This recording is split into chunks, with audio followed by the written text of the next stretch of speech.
Hi, AP Physics students. Here are some textbook hints for assignment T 2.3. This is about projectile motion. I think both of these are about projectile motion, and we'll start with number 13. And there are a couple of crucial issues that I want to make sure you know. The first one is, like when you're solving any problem in physics, first write all of the knowns that you have as a list, and any unknowns as a question mark. So that is a crucial part. So in this one, if you take a look at number 13, the tennis ball is thrown horizontally. Now, if it's thrown horizontally, here's the issue. They have given us the beginning velocity. Well, the only velocity it has is in the x direction. So this is called v0 for the beginning in the x direction, and that's 28.0 meters per second. Then the most important thing to write and take note of, I think, is the v0y equals 0. We love it if things equal 0 because they cancel out so nicely. Then you could look at one other piece of information that's very important, and that is we know the displacement, which we call delta x, is 19.6.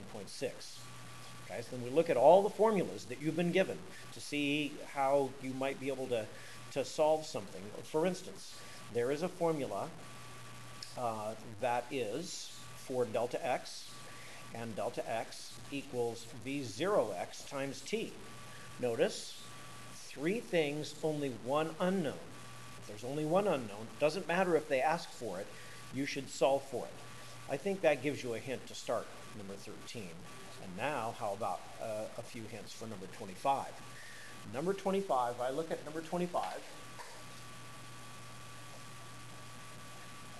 An eagle is flying horizontally. Again, because the eagle is flying horizontally, let me tell you that the most important thing to record would be that v0y equals 0. This is very important because that's the fact that it's 0 will make solving the equation so much easier. Okay? Now, the other piece of information is that it's going horizontally at a v0x of 6.0 meters per second. There is an important formula that you already know from the kinematics section, and that is a velocity is equal to the v0 plus the acceleration times time. Well, look what we've got right here.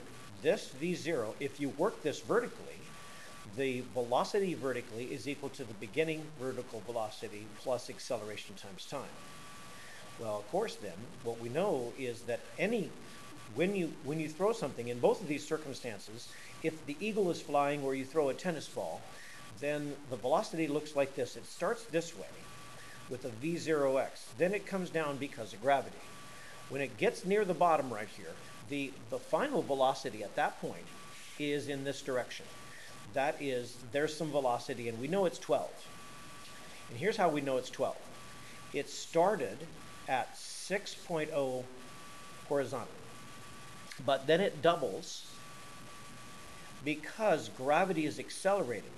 This velocity right here is v sub y, which we've discovered is acceleration times time.